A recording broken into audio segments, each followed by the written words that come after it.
The Inconvenient History of the Democratic Party was the Yes, first that one. was the one. I That went has over that one. 27 over That's the one 27 that I million views. watched. I loved that video. All right.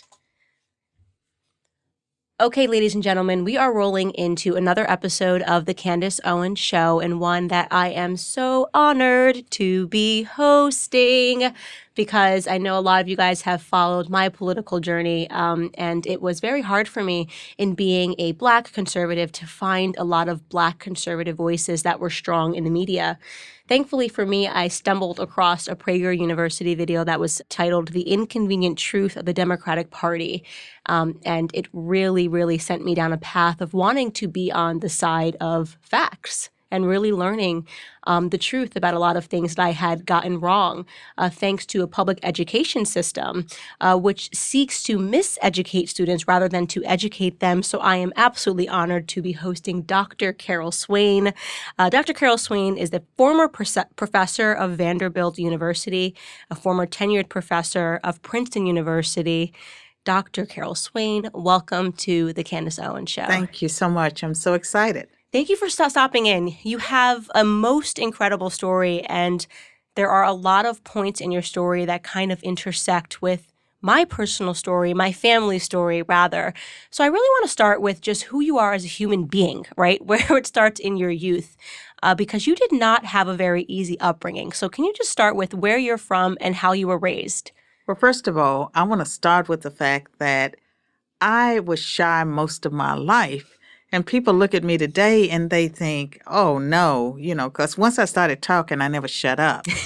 But I was born in the rural South in southwestern Virginia. And for part of my life, I lived in a two-room shack with, at that time, about 9 of my siblings and my mother and stepfather. And the kind of poverty I experienced was nothing like the people today who say they're poor, which means maybe they have one car and maybe they don't have a TV in every room, but it's nothing like the kind of poverty where you don't have clothes to wear to school that's suitable for the weather. And I tell the story of one year I failed school along with all of my siblings because it snowed heavily that winter and we missed 80 of 180 school days. And so the whole family failed. Now, what do you mean by that? That you didn't have a coat to wear out the door? Well, mostly it was the snow was deep and we did not have any boots or snowshoes. And so we stayed home until the snow melted. Wow. And you said a two-room shack, 9 brothers and No sisters? indoor plumbing. And a few years ago, I went back to the house with a reporter and it was still standing. Part of it was still standing. And the house had not drywall, but cardboard, and wallpaper over top of the cardboard. It had a tin roof, and then on the outside, it had something that we used to call tar paper. It looks like brick, and it's something that if you light it, it burns, very, very quickly. It's a great fire starter. That was on the outside of the house. Wow. And your parents, what was their upbringing? Well, my mother, she had a father and mother intact family, but she married my father. They divorced when I was so young. I don't remember when they lived together. I had a stepfather, and my mother finished the 10th grade. My father had a 3rd grade education, and my stepfather had no education. Wow. Okay, because that's a very important piece of this. So your mother didn't finish high school, or she had a 3rd grade education, or was that your father? No, my mother had maybe a 10th grade education, but my mother is very bright. She could have gone to college. And in fact, in her old age now, she's 90. She lives with me. At one point, she told me all about her college and the red car she had and all of these things that she probably dreamed of having at some point. But in her mind, she had those things. Right. And but my father had a 3rd grade education, was always a hard worker. But I was a teen before I got to know him really well. But I did get to know him. And I was able to take him to Washington, D.C., to the Smithsonian. And during the time I was on the faculty at Princeton, I took him to New York and to Princeton. And so he got to enjoy some of my success. So your journey to becoming Dr. Carol Swain, it would imply that you finished high school right away, but you didn't finish high school right away. Is that correct? I didn't.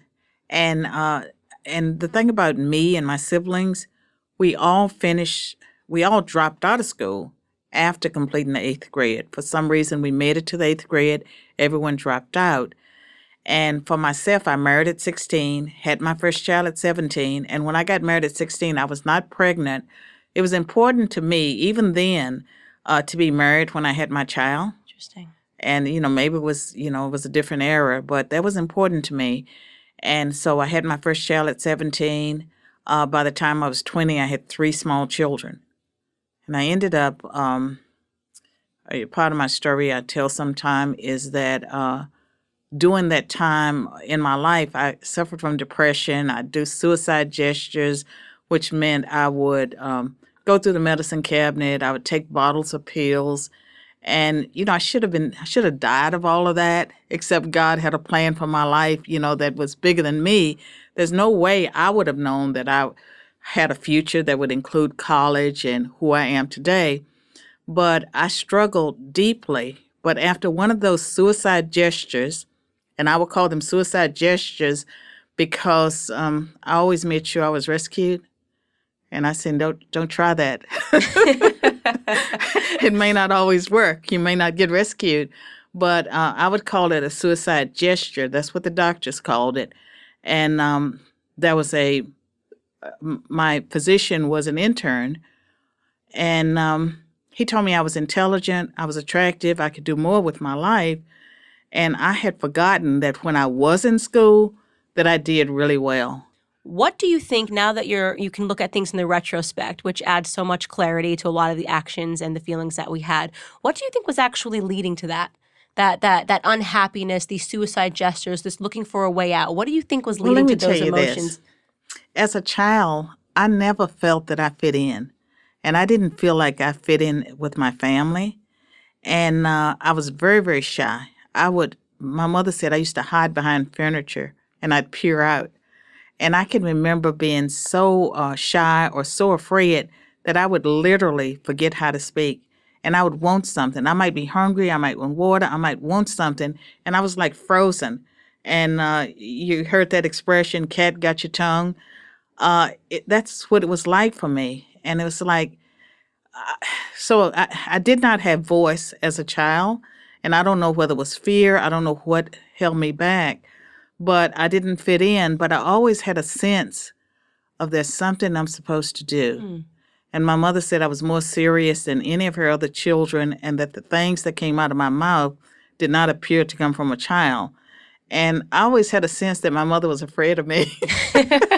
A precocious child who's know. Quiet. But she, and then sometimes I would challenge my mother. My mother was an alcoholic. And so I was always challenging her about being a better mother. As you were a child.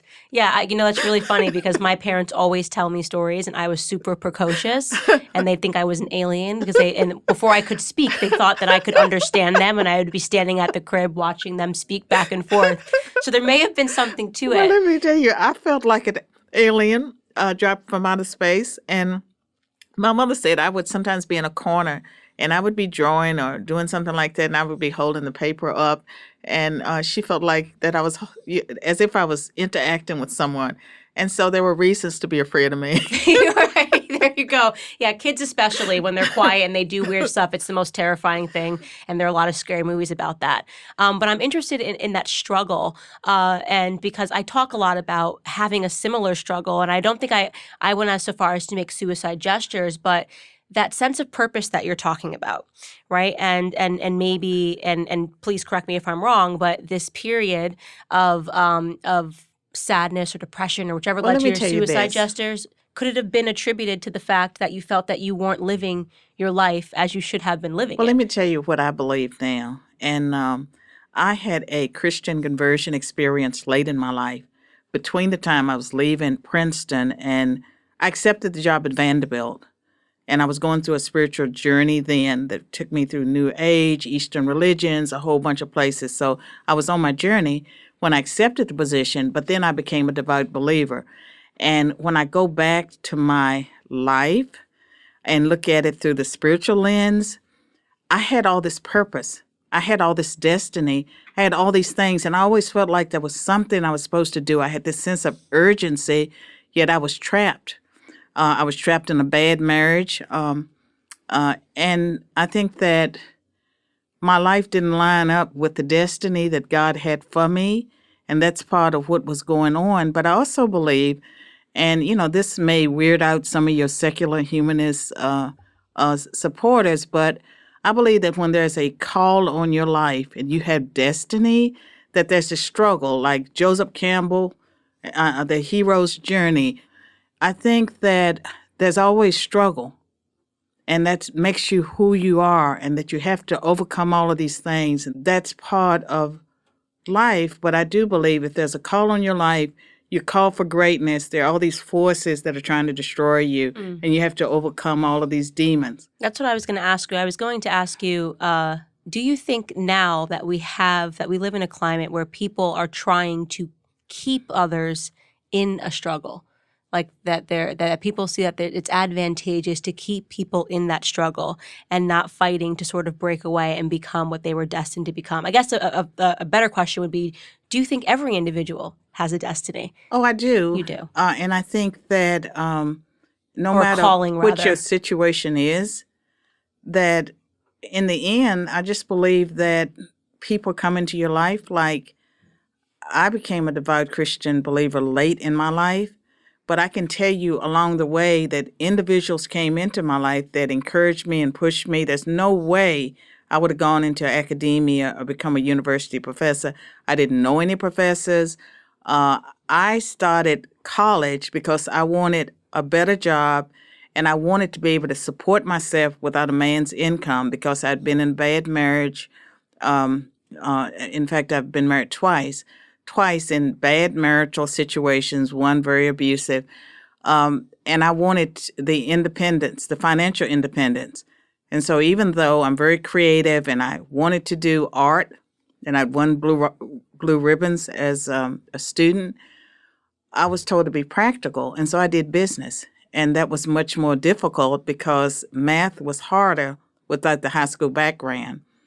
And then for the four-year degree, and this is something that I don't talk much about, but okay, the four-year degree, I chose criminal justice because it had the least amount of math. But I knew that I was good in anything that was not so quantitative, and I made a decision that I was going to be an honest student. I was working at the community college library, Virginia Western, full-time, 40 hours a week, nights and weekends. I checked out books. I purchased books on how to make A's in college, how to take essay exams, how to answer objective questions. And I ended up graduating magna cum laude while working 40 hours a week at that community college library. And as I was graduating with the criminal justice degree, was in the highest honor society and later inducted into Phi Beta Kappa.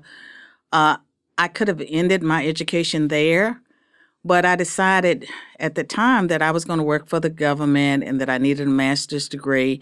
And while I was getting the master's degree in college, the professors took an interest in me because I was talented.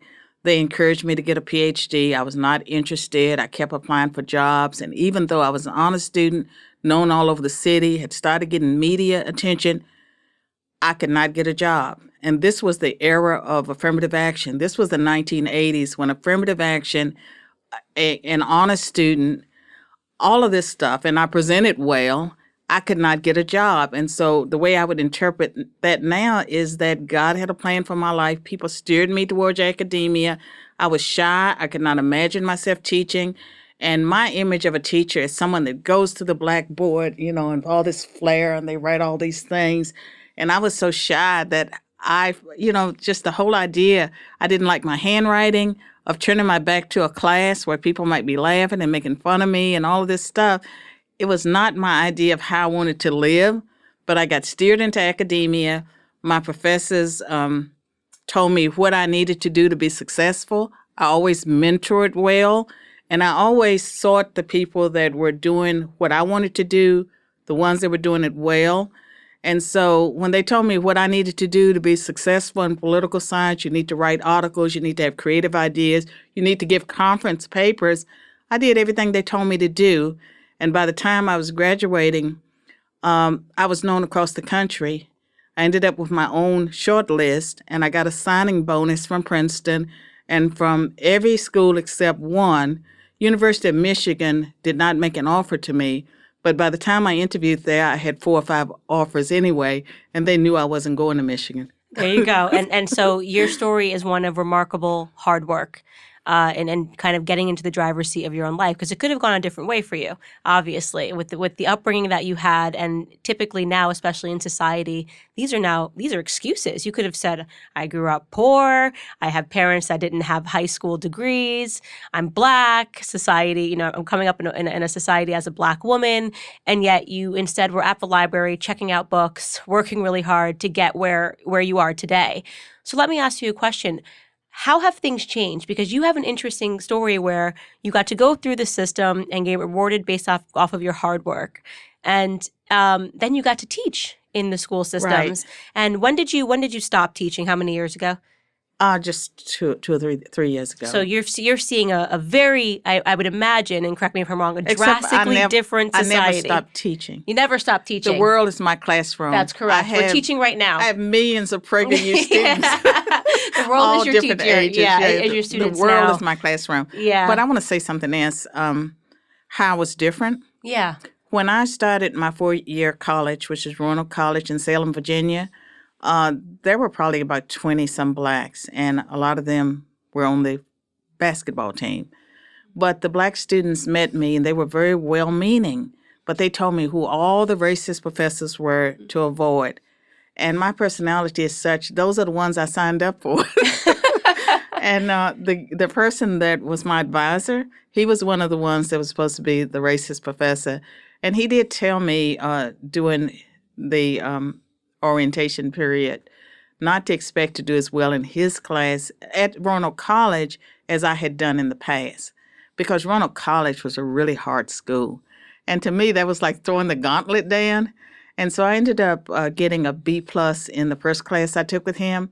And in my mind, I probably made an A-, but I felt like he was a professor that wasn't going to give an A on the first time. And then every class I took with him after that, I made an A. And so all through my college, I would be met by Black students who told me which professors to take and which ones were racist. I always took the ones they said were racist. And they turned out to be conservatives. And because of that, I was exposed to literature and ideas and thoughts that I don't think I would have gotten the same education that if I had followed the other students, I might be a Marxist right now. Right. Yeah. That's interesting that you say that, right? Because that's very much like Thomas Sowell started as a Marxist, right? And I think that's because a lot of times in these classes, and it's not just, towards Black Americans, you can always find some ism and some reason that they tell you that you're less than and you can't. Now there's feminism, there's racism, there's, just. Well, right. Well, when I got to graduate school, I tell this story. That was when all the mentors I had before, and a lot of them were white, a lot of them were white men that were older, but everyone treated me like I could do anything, and I felt like I could do anything. But when I got to graduate school and I took a course, and, it just happens to be, was taught by a white female, was very liberal. I remember her screaming at me one day, "You'll never be able to change the fact that you're a Black woman." I don't know what I said in that class or what I did that caused her to scream at me like that. But the message was that you're Black, you're handicapped, and there's nothing you can do about it. You're a Black woman. But it was graduate school, and the theories of oppression was when I learned you're poor, you're Black, you have children, you're female, you're oppressed. And by then, I was already successful. It was too late. But had I gotten those messages as an undergraduate, I'm just not sure how I would have dealt with it. But then my personality is such that I sought out the professors that were supposed to be against me because I was going to show them. Right. And there you go. And I think it's interesting that you say that you're not sure had those ideas and lessons came earlier in life, how you would have turned out. Because I think what we're seeing today, there's There's this remarkable culture of victimhood. And like I said, it could be because you're a homosexual, because you're a woman, because you're black. Everyone is sort of clamoring to be a victim, and it's starting really Well, young. here's something I find very interesting. If being black is so bad in the society, why are so many white people trying to be black? And when I was teaching as a professor, we talked about ethnic fraud.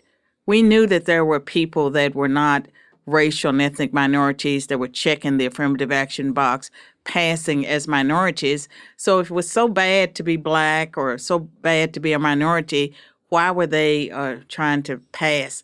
You know, back in the slave days and during the Jim Crow days, you had black people that passed if they were light enough into the white world, and now you have all these white people that are trying to pass into the black world. Right, that's interesting. And I Explain say that the to same me. thing about biracial people that have a platform and they choose to talk about being black and not being white. Like Colin Kaepernick's a great example, right? So he is half white. He was raised by two white parents. Actually, he was adopted, fortunately. But rather than say anything positive about white people, he has decided to be black, to grow an afro out, and to pick his hair out. And if being black is ultimately what leads to your oppression, that's not what led to him to have these $1 million deal with Nike, right? So it's a very interesting question. I ask the same thing as if being black is so bad, why are so many people choosing it? I also have to tell you this. So I wear my hair natural, and I have this style. But there was a time when I first started doing media that I wore weaves and I wore wigs and I did all this stuff. And I reached a point that was I going to have hair or not? Because all that stuff was harmful, was taking out my hair. And so I ended up, I prayed about it. I sat down and I drew what I wanted my hair to look like. And I went to the barber shop instead of a hairstylist where you pay 60, 70, 100, $300. Went to the local black barber shop and I asked the guy, could he get that look on me? And so we grew this look. Well, I've had black people attack me. How dare you wear your hair in an afro? How dare you, do this? What was the purpose of that? Why were they Well, they're attacking you? saying that I guess they want to say that if you're black conservative, you don't like black people or you don't like your blackness. Right. You're not in touch with your blackness. And so it bothers them that I have a natural hairdo as a black conservative. When did you start getting your blackness questioned? Because you'd think story from poverty. I say this all the time. It's like Dr. Condoleezza Rice, story from poverty. You grew up in a two-room shack, didn't have plumbing. Is that correct? Just like you said earlier, right. Didn't have plumbing. 9 brothers and sisters, couldn't get to school Didn't because it have was too food cold. half Didn't the have time. food. Had to miss 80 classes. So at what point in your life did suddenly your blackness start getting questioned? Can you remember the first time? When I was at Princeton and I wrote an award-winning book, my first book, and I was a Democrat at the time. It was titled Black Faces, Black Interests, the Representation of African Americans in Congress. It looked at how well the U.S. Congress represents African Americans, been cited by the Supreme Court. That was when I started being called a sellout. And what was in the contents of the book that you would be called the sellout? I don't think it was anything in the content of the book, but there were people that were upset because I didn't belong to the black political scientists, and I was never active in black student unions. I was very focused because I had children, very focused on finishing my degrees, doing what I had to do. And so I think it had to do with the fact that a lot of people didn't, all of a sudden, there was this black professor at Princeton. Where did she come from? Because I didn't go through their ranks. And so that's, I believe, was part of why I was being attacked. But I argued in that book that political party was more important than the race of the representative. And as long as blacks held the views they did, they would best be represented by Democrats. Consequently, it didn't make sense to draw majority black legislative districts because those districts helped elect more Republicans. And the book was published before the Republicans took over the Congress in 1994. And so I issued a warning. And the next year, 1994, after 40 years, the Republicans took over the Congress. But I made the argument that political party and not race. At the time, people were saying that only Black people could represent Blacks. And my book talked about the trade-off between Black descriptive representation, having someone that looks like you, and Black substantive representation, having people who support your ideas. Right. And then that's very interesting that you say that, because there is this idea that just because you're Black and I'm Black, that means all of our ideas must just be the same, and I can go out and represent you and you can represent me. Or on the flip side of that, because we're women, right? It means that all of my interests must automatically align with yours. And the irony of that is that there is something fundamentally racist about that, right? Because It is. you're just subscribing all of these characteristics and attribute to somebody based on the color of their skin, their sexual orientation, or their sex. But this whole thing, like with Joe Biden saying you ain't Black if you don't support me, Mm-hmm. and you've been called a Black white supremacist. I have indeed. But I have to tell you, before that, I was called an apologist for white supremacy because of a film titled "A Conversation About Race" that was produced by a white filmmaker that questioned how racism, the epithet, is used against whites as a weapon. I thought it was a great film because students, we always do the eyes on the prize, and there's a host of films about discrimination, but none that told it from the perspective of a white person.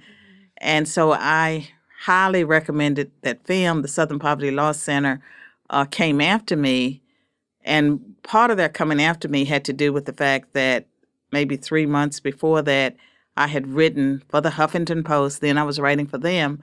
I had said that they had become a hate group.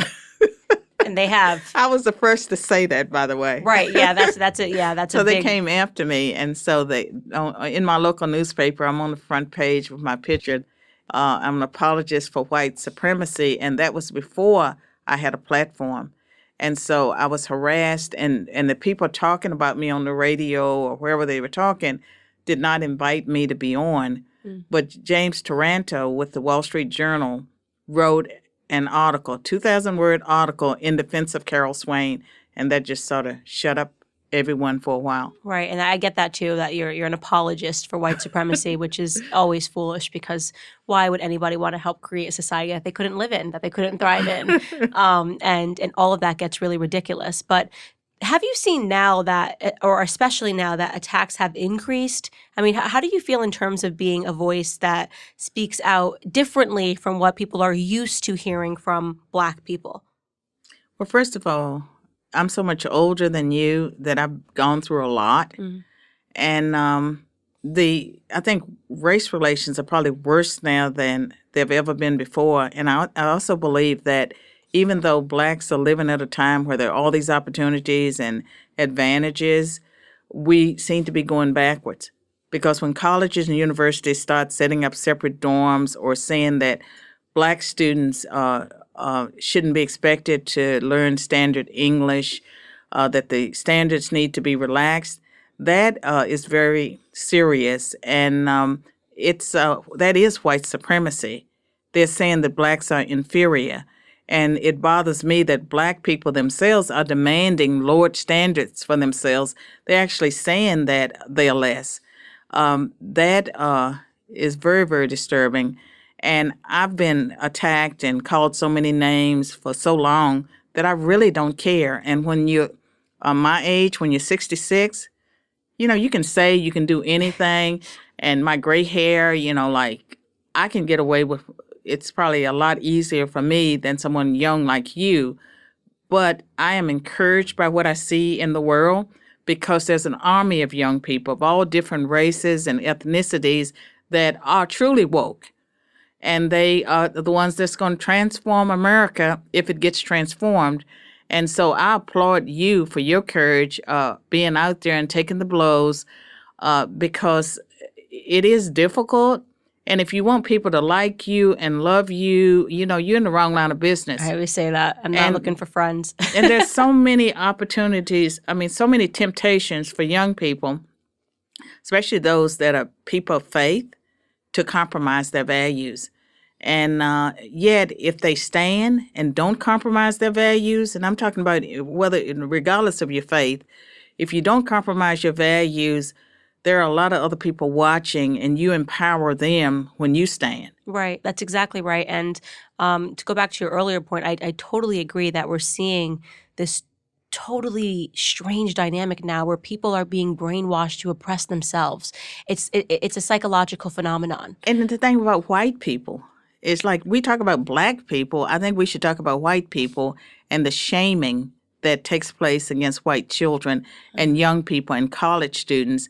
And I would encourage young, white conservatives that are on college campuses, when they are singled out and they are attacked and they are demeaned and when they're shamed, that they should document that and they should file civil rights I complaints say this all the time. because the civil rights laws protect whites as well as racial and ethnic minorities. They have the Equal Protection Clause as well as the 1964 Civil Rights Act, but they need to learn how to document discrimination against themselves. Yeah, I was asked this question. It's so funny you say that. I would say that's the number one question that I get from young white students. How can I say anything when every time I speak, I'm called a bigot or a white supremacist? And I always say that, especially when that's coming from the administration, you guys have to fight. I mean, you can't just take it sitting down and allow this to happen, because I certainly would never let that happen. I mean, what sort of how does a biracial person float in this society that we're creating, of where everyone has to be a victim or an oppressor? They can't. And so I would hope and encourage people to find their voices, which you did. And I do want to talk about, because you did say you used to be a Democrat. And when I found you, you had done this incredible video, which has millions and millions and millions of views, and we'll get more millions of views after this after this airs. But the inconvenient truth of the Democratic Party. What inspired you to create that video, and what was your transition from being a Democrat to suddenly you're doing a video exposing truths? I guess it's not really an Okay. exposition. All It's just the right. truth, right? Well, I mean, 1999 was when I became a devout believer, and that was between the time I had accepted the job at Vanderbilt and before I actually started my job in 2000. And in between, I went to Yale and got another degree. I had 5 degrees, and so the 5th degree was in law. And while I was there, I became a devout believer. And as I grew in my faith, I became very uncomfortable with the Democratic Party's platform. And so my discomfort led me to become an independent for a number of years. I did not become a Republican until 2009. And this was after President George W. Bush had appointed me to 2 positions as an independent. He appointed me to the National Endowment for the Humanities and the Tennessee Advisory Committee to the U.S. Civil Rights Commission. So I had those 2 political appointments from President Bush, and then the Civil Rights Commission position, Obama renewed it because he had just come on and they hadn't figured out who I was, and and so it got renewed for a year. But my values, my principles, my faith were a factor in me leaving the Democratic Party, but it was not easy to become a Republican because at that time, I believed a lot of what you hear in the news about Republicans being racist. And I can tell you, you know how when a Republican makes a mistake and they say something they shouldn't say, it gets amplified like 100-fold. And so it seemed to me that every time I turned around, some Republican said something that was reported in the news that caused me to back away. But I still felt that the Republican Party platform was the closest to my values. And one of the things I tried to get George W. Bush to do was to have a Rose Garden ceremony for a national apology for slavery where the government itself would apologize for something that blacks, whites, and Native Americans, they all participated in it. They all had slaves. And that it would be like the ceremony of forgiveness. And the way I visualized it was that the government would apologize for having allowed this to continue, and that representatives from the various ethnicities would receive the apology. And I never got a response from President Bush, but then later I was told by people in his administration that they seriously considered it, but it didn't happen. And then the Democrats, they rushed something through Congress that they called an apology, but it was not the ceremony of that I envisioned, where there would be forgiveness and we would put this behind ourselves. And with the Republicans, I decided to become a Republican because I didn't just want to stand in the middle as an independent and I throw rocks at both sides. I decided that I wanted to get into a political party and work for change. And for the Mighty American Strike Force, I was their coordinator for Black Americans, outreach coordinator, but now it's for college students, so I'm not in the same role. But I spent my whole life avoiding identity politics. And my image of myself was, I don't do Black stuff. I'm just me. I'm Carol. I'm an individualist. I don't do the Black stuff. But our society kind of forces you to do it if you want to be heard. And so I've made the decision that I'm willing to do the Black stuff so that I can reach more people. But the world that I envision is a world where we're all Americans, that, I don't have to be in the Black box. And when it comes to my faith, I don't have to be in the Christian box. I don't have to be in this box or that box. I don't like the boxes they put us in. But as far as being able to reach more people and more Blacks, I'm willing to humble myself and do the identity politics because the world is structured, both political parties, in that way. What do you deem as mission critical right now in terms of what's going on in American society? What do you deem as the most important thing for us to tackle as Americans? Well, I think for the two of us and those that are speaking, we're standing in between whites and Blacks trying to bring people together. We're sort of being interpreters. The destructive thing that's happening is the messages that young Black people are being given about our society. Like the Smithsonian, I don't know if you remember, they had that exhibit where they were saying that if you believed in hard work, punctuality, and individual initiative and standard English, planning for the future, all the things that have made us successful, they're saying if you believe in success principles, that's white. Yeah. And it used to be, if you studied hard and you made A's, you were trying to be white. Now, all of a sudden, you had a Smithsonian, you had these institutions, you had these colleges and universities sending out the message that everything that makes for success is whiteness and it's bad. That is so destructive. And the opposite, of course, which is like everything that leads to destruction is good somehow. Like, so going back to your point about them pushing through Ebonics is what I think you were hitting at. They were trying to push through Ebonics as a course to learn because even speaking proper English is attributes of whiteness and something that should be ignored.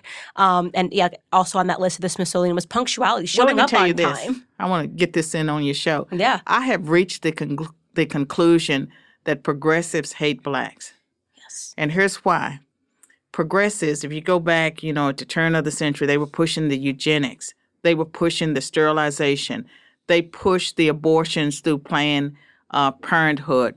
They pushed defunding police, knowing that more Black people would die because of the crime in their neighborhoods and the victimization rates. They push the protests, being out there. At the same time, they're saying if you're Black, you're a person of color, the virus loves you and the virus is going to kill you. They're saying, except when you're protesting, it's okay to be out there. If you really believed the things that they say, and then shutting down the schools. When you shut down the public schools and say everyone can learn online, who are you hurting the most? Everything that progressives do hurt people of color more than any other group. And so what bothers me the most is that there's so many Black people, Congressional Black Caucus, Black leaders that are cooperating with the destruction of their own people. Mm-hmm, mm-hmm. Why? I get at this all the time. Why? When I see the Black Caucus and they sit... Okay. There's always been a disjuncture between what the Black rank and file believe and what the leaders. Their leaders are elites, regardless of their race. They push what benefits them. Mm-hmm. And what we need in America, and for the generation of, your generation and the people, behind you even, we need statesmen and stateswomen to run for office, people that don't want to be politicians. They're not trying, to become Maxine Waters or these people that go into Congress dirt poor, and then all of a sudden they have $6 million homes. How did that happen? It doesn't happen, based on that congressional salary. So we really do need a new cadre of leaders. And I am a strong believer in America's Judeo-Christian roots. I think that one reason we were successful, we were the envy of the world, is because people had values and principles, and it was based in our laws. And now, we can't even tell the difference between a male and a female. And progressives, you see how they use science. When it benefits them, they are into science. But then when it comes to the differences between a male and female and the DNA, then all of a sudden they don't trust science. Right, but they trust science in terms of potentially predicting the doom and gloom of climate change in 100 million years from now. And it's going to happen, and all this can happen because we can predict the weather somehow years from now, even though we can't even predict it at the end of this week, right? Right. But you're exactly right. They abandon science when it comes to very basic concepts that somebody can observe with their own two eyes, which is really interesting. And then I'll just ask you, why do you think it is, removing politics from it, what is a society, how do we benefit from a society that is perpetually trying to dumb down, not just Black students, all students? We're seeing kind of the replacement of hard academics, learning things that you learned in school, with these sort of psychological conditioning programs, learning about white privilege and learning about 26 different genders, as opposed to learning mathematics and science. What is the ultimate goal, and just why? Well, I mean, it's all about the Marxism and the critical race theory. One of the things that I hope that your viewers will dig deeply into is critical race theory. And I strongly encourage people to read Saul Alinsky's Rules for Radicals. And when they challenge the academic institutions that are discriminating against them, they would be following one of those rules. Saul Alinsky says, make your enemy live up to his rule book. His rule book is that student handbook, and those things the university says it stands for. Make them live up to what they say. And I would encourage young people, even though academia right now is like a cesspool in a way, there's not a lot of real learning going on. There's plenty of indoctrination, but not critical thinking. To be a critical thinker, you have to be exposed to different ideas, more than one side. There's very little of that taking place. But I believe that conservative youth can go into colleges, universities, and get PhDs and get through. And that means that some people will be like the two of us. They'll be outspoken. And people will know who you are, and you will either thrive if people like you and you're winsome and that you really are intelligent. You know their arguments as well as your own arguments. You can put it through. You can get through. And there are enough classical liberals, that believe in free speech and the Constitution that will support students. But I think there's a place for students that are that use a little bit of subterfuge, that you don't have to tell everyone what you're thinking. And sometimes, and I would say, like sometimes during the interviews for medical school, they will ask students questions, applicants, that's designed to eliminate those, that may be pro-life. And I think that they have to use great wisdom, and that there's nothing wrong. We don't want to be deceivers. Like Saul Alinsky was into deception, manipulation, and infiltration. I think we should be into infiltration. There should be no place that's safe for liberals, and that we have to know what they're doing. To be able to infiltrate, you have to get into those places, and you have to keep your mouth shut at times and realize that we are in a cultural war. And I will argue that the rules of engagement during war are different from other periods of time. And in the Bible, for people that read the Bible, people used subterfuge when they needed to use it. And so I'm not encouraging people, to lie, but I'm saying you can be strategic. You can get through. And I think that we need conservatives everywhere. And we need people that believe in America, believe in its Constitution, have values and principles. So I think that is so well said. And we will end on that note. We wrap every episode by allowing you to leave a 2-minute face message to the world. just whatever is on your heart and what you hope could fall on the ears of every single person in the world. So, are you ready? On your mark, get set, world. I give you Dr. Carol Swain. Hello. Welcome to my classroom. The world is my classroom. I'm not at a university, but the world is my classroom. And I'm so excited about participating in the PragerU videos and other efforts and opportunities to educate people. Doesn't matter, whether you're conservative or liberal. Hopefully, you're exposing yourself to ideas, a wide variety of ideas. And that's what a liberal arts education used to mean. And so my hope is that people who listen, to this broadcast, that we've said something that will touch your heart. And if you're one of those weird people like me or Candace, that we grew up, we felt like aliens, it's okay to be an alien. Being an alien means that there's something great that you're going to do. No one understands you. They're not supposed to know what you're called to do. So you need to hang in there and watch your life unfold. And life is a journey. It took me 40 years to figure out, who I am and what I was meant to do. It took me 40 years to get over my shyness. It doesn't have to take you that long. And so that's my message. Be encouraged. Be yourself. Be strong. Thank you. And that's a wrap. Thank you so much for joining. Thank you. My pleasure. That was so great. Thank you guys for watching the latest episode of the Candace Owens Show. I hope you guys enjoyed the conversation as much as I did. As many of you guys already know, PragerU is a 501c3 nonprofit organization, which means we need your help to keep all of our content free to the public. Please consider making a tax-deductible donation today. I would really appreciate your support.